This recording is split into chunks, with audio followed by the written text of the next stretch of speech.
This elevator can have unlimited floors. It has a numpad and you can choose between 2 displays and 5 types of elevator shafts. It's the most advanced lift you can make, and considering its features, the size of it is quite compact and thus perfect for skyscrapers, since it leaves plenty of room for interior decorations. This build started years ago, when I was looking for an elevator with more than 8 floors. I didn't find anything, so I tried to make one myself, but I failed.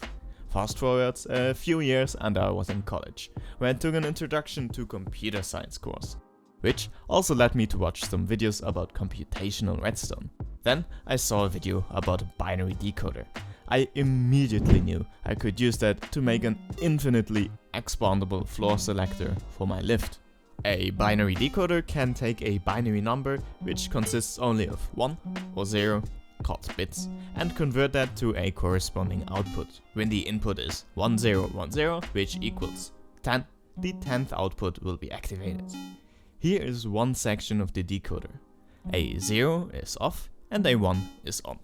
It will only send a signal if it receives a signal at the 1st and 3rd line.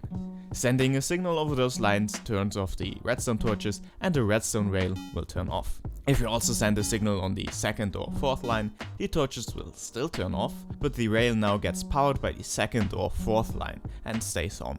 So only when the right combinations of signals is sent will the rail turn off and send a signal. With 4 lines we can make 16 different combinations, so it can decode into 16 different outputs, and every bit you add doubles this amount. To turn this into a floor selector, I needed to put the corresponding binary number on each floor, and then send the number I want to decode to every floor. I quickly noticed that using normal redstone components to send signals up and down would make the lift way too slow. Luckily, there are ways to send signals down and up instantly. To send signals down, I used walls, since they can have several states and a state change can be detected by an observer. Then I used bubble columns to instantly send signals up. When you remove the soul sand at the bottom, the whole bubble column will disappear instantly, which also can be detected by an observer, which meant another major issue fixed. Next, I needed a way to input a floor number on every floor.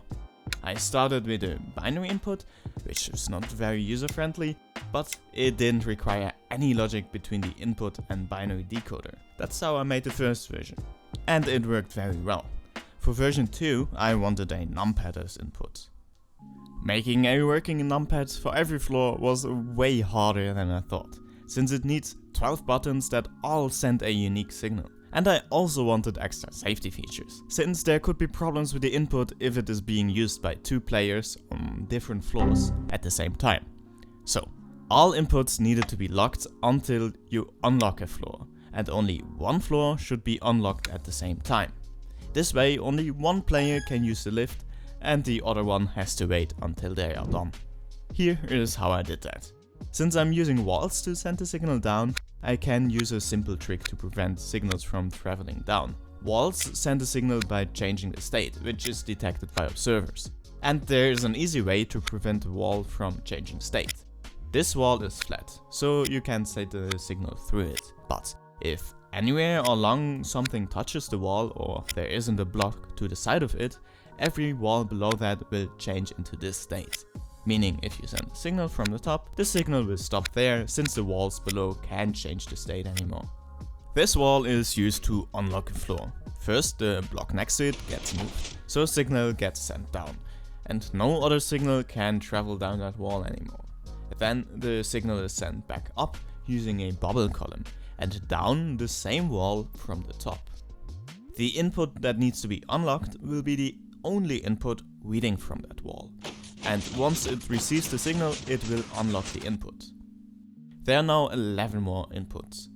10 to input a number and 1 to confirm and start a lift. I could have just used 11 walls next to each other and send a unique signal down each wall, but that's not very compact. So instead I did it like this. 6 buttons next to each other and 2 on top of each other. The buttons on top of each other will send a signal down the same wall, but the upper row of buttons will also send a signal over this wall.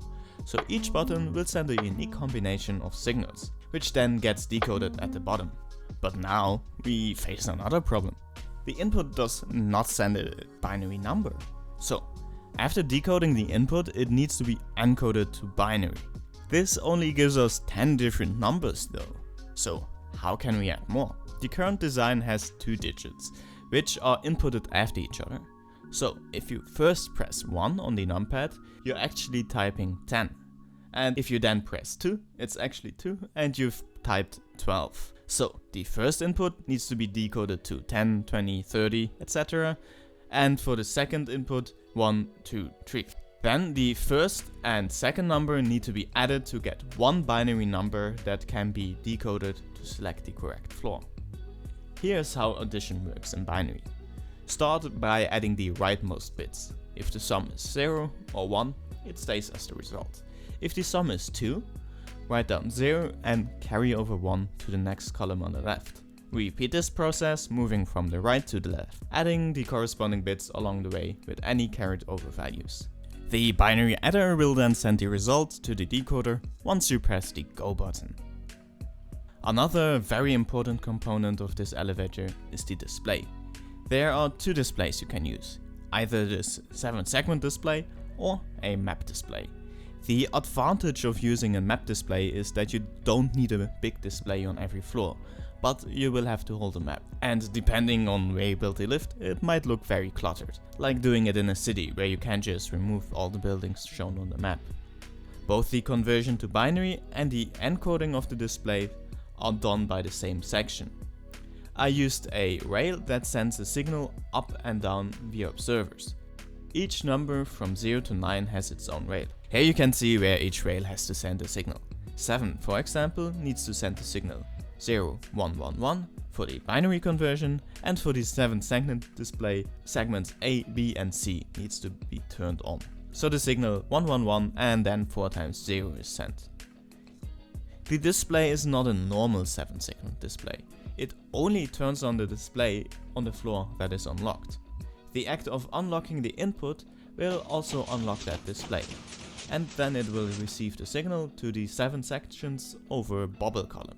By the way, you can download this build on my Discord, and I also have a Patreon where I post updates and you can get exclusive builds, like my massive map printer that can automatically print an entire map. Thank you for everyone who supported me there already. So far, I've only told you about the control of the elevator. And you can connect several different elevators. It can be as simple as this 1x1 bubble column, or you can make a 2x2 version, a piston elevator, minecart elevator, etc. My favorite is this 2x2 bubble column I designed. At default, every floor is closed, and if you want to use it, the floor opens and fills the water till the required floor.